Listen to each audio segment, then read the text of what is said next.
brothers and sisters. So I'm here today because I spent 20 years in immunology, but in 2014, why I'm really here, even though I'm a scientist, is that I came back from Brussels, the European Commission, one night, and there was a form for the HPV vaccine for my daughter, and there was no leaflet about the adverse events. And can you imagine, I know that there are almost 200 times more chance of having an adverse event from the HPV vaccine at the age of 12 than the chance at 50 that you might get cervical cancer. So if you just remember and imagine what it's like, that I am a scientist, I'm an immunologist, and I know that vaccines can make people sick, but I'm also a mother. And if you didn't know what I knew, you would have trusted the government.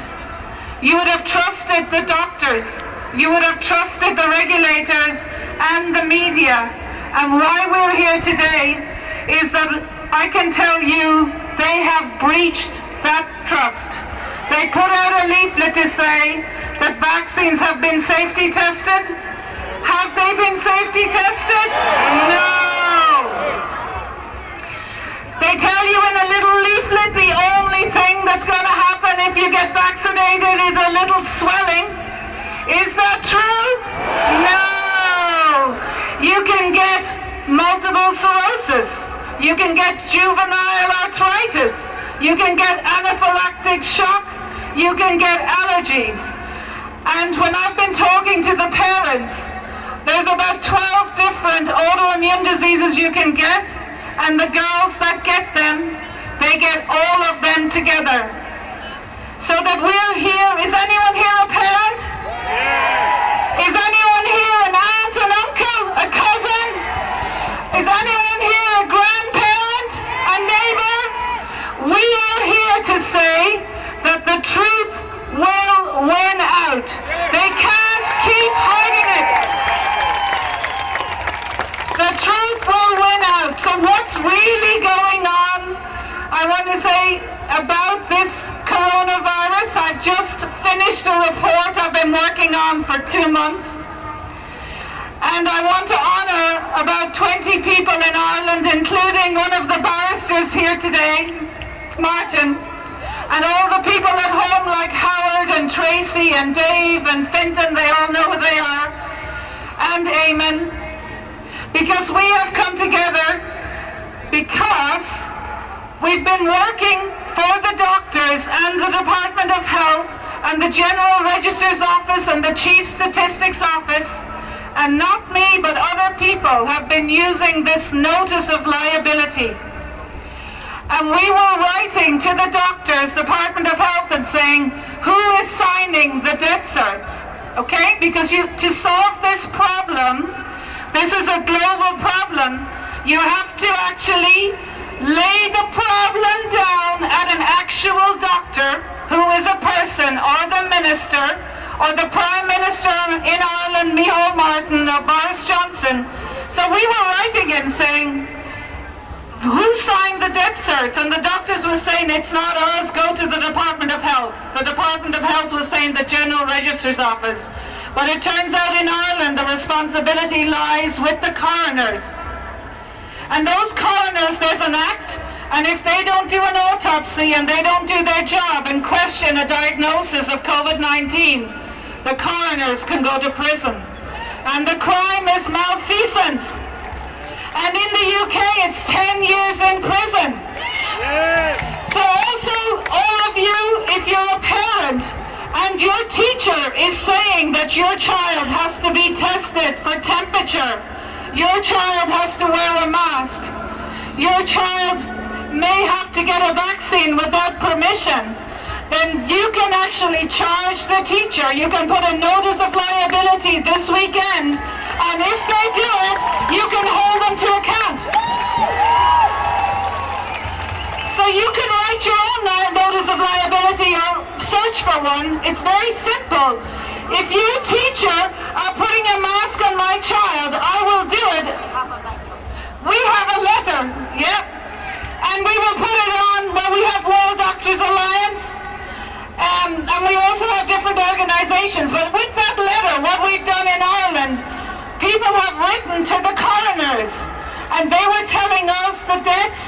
were 1,700.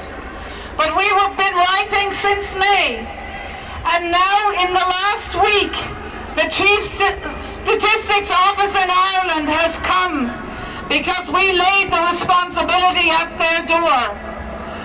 And they said the total number of people that died in Ireland of coronavirus in November, December, January 2020, February 2020, and March 2020, guess how many people?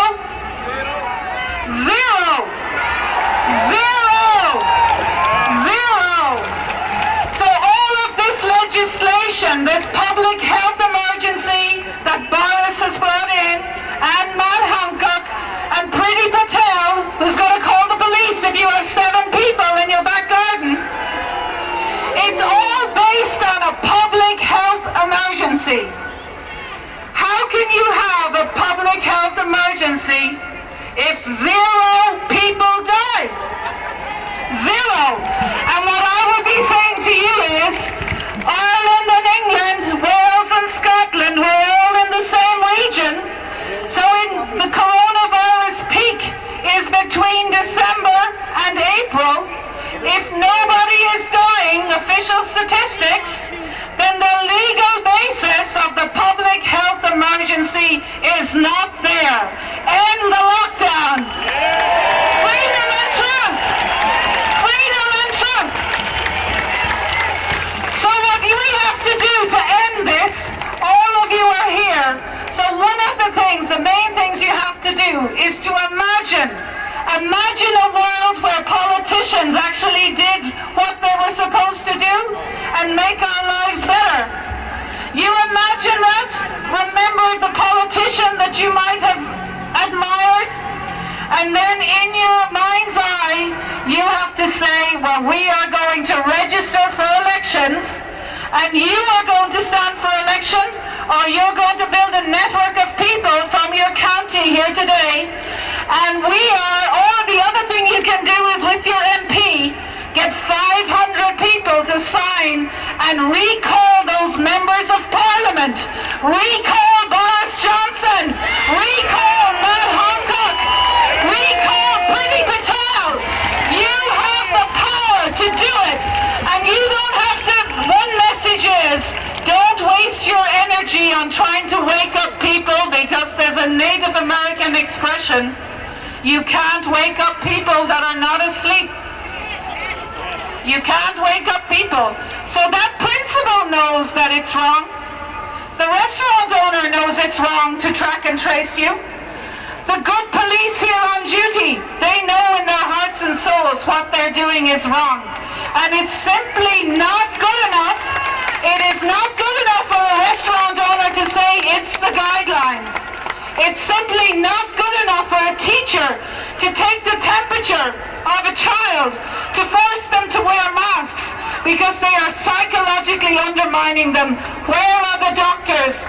They're here, but where is everyone else? Where are the doctors, the psychiatrists? So what you can do, you can write a notice of liability, you can write to your members of Parliament, you can try and get Boris Johnson recalled, Matt Hancock, Priti Patel, because those people are not working for England, for Wales, for Scotland, for Ireland. They're working for themselves. They are betraying you. They are cowards. What they are doing is treason. They are killing people. They are psychologically damaging children. And I am calling again that if they are instigating the lockdown one day more, they have to debate the good doctors and scientists, and we are supported by people we know like Robert Kennedy.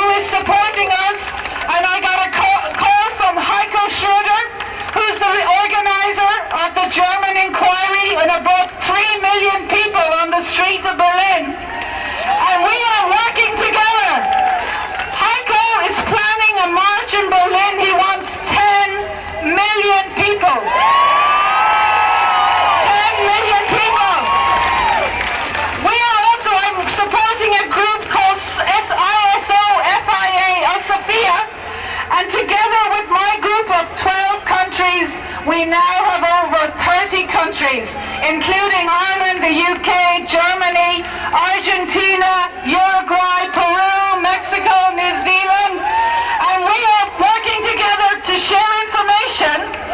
But with Rocco Gelati, with Josefina from Spain, and I hope with Heiko in Germany, we're going to set up an international tribunal, an international court, and we are going to hold people to account. And next week, we are publishing my report of call for a public inquiry. But I am personally going to be holding the Irish Prime Minister of Taoiseach, Micheál Martin, to account, and the Health Minister, Seamus Donnelly, because like in the UK and Ireland, they've shut down the hospitals. So that means hundreds of people are not getting cancer diagnosis. People with heart attacks are not going to hospital. The elderly are isolated in the care homes, and they are psychologically damaging the children in the schools, the next generation. So there are 0 deaths in Ireland. We have to hold Micheál Martin to account. You have to hold Boris Johnson to account. We will do